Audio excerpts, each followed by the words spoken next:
Budget पर चर्चा के दौरान गुरुवार को लोकसभा में प्रश्नकाल फिर हंगामे के कारण नहीं चल सका।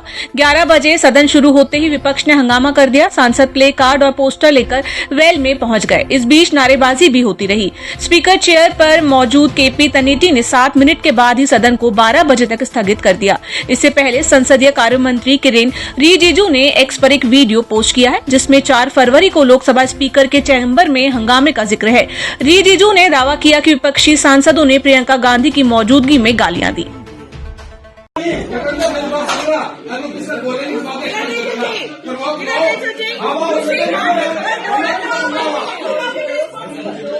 बीस 25 कांग्रेस एमपी स्पीकर के चैम्बर में जबरदस्त घुस गए, तो मैं भी दौड़ के गए कि भाई स्पीकर साहब के साथ क्या बदसलूकी किया जा रहा है।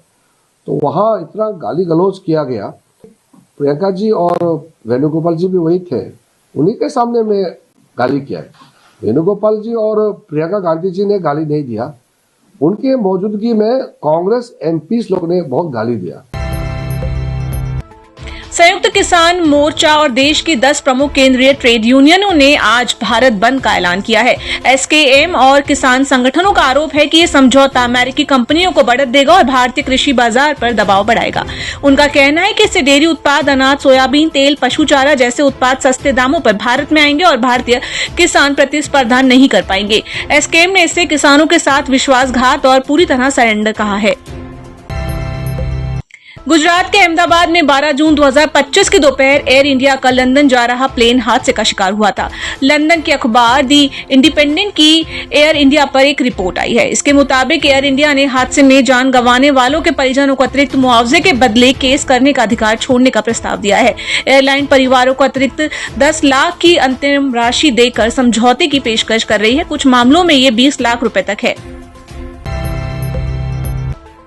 कानपुर में तेज रफ्तार लंबोर्गिनी से 6 लोगों को टक्कर मारने वाला अरबपति कारोबारी का बेटा आखिरकार गिरफ्तार हो गया। तंबाकू कारोबारी के मिश्रा ने अपने बेटे को बचाने की तमाम कोशिशें की, लेकिन नाकाम रही। बांग्लादेश में आम चुनाव के लिए वोटिंग जारी है। इस बार 51 राजनीतिक पार्टियां मैदान में है, लेकिन मुख्य मुकाबला जमात-ए-इस्लामी और बांग्लादेश नेशनलिस्ट पार्टी में माना जा रहा है। बांग्लादेश में करीब 12.7 करोड़ मतदाता आज अपने मताधिकार का इस्तेमाल करेंगे। इस चुनाव में युवाओं की भूमिका बेहद अहम मानी जा रही है, क्योंकि लगभग आधे मतदाता 18 से 37 साल के हैं। इनमें करीब 45.7 लाख मतदाता पहली बार वोट डालेंगे।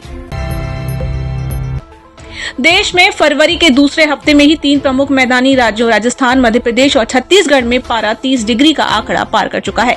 इससे सर्दी का असर खत्म होने लगा है। हालांकि दिल्ली, यूपी, बिहार, झारखंड, पंजाब, हरियाणा में तापमान में उतार चढ़ाव बना हुआ है। बिहार, झारखंड के कई जिलों में पारा 10 डिग्री से नीचे रिकॉर्ड किया गया। इधर पश्चिमी हिमालय में लगातार 2 वेस्टर्न डिस्टर्बेंस यानी पश्चिमी विक्षोभ एक्टिव होंगे। पहला 13 जनवरी और दूसरा 16 फरवरी से। इसके कारण पहाड़ी क्षेत्रों में मौसम बदल सकता है।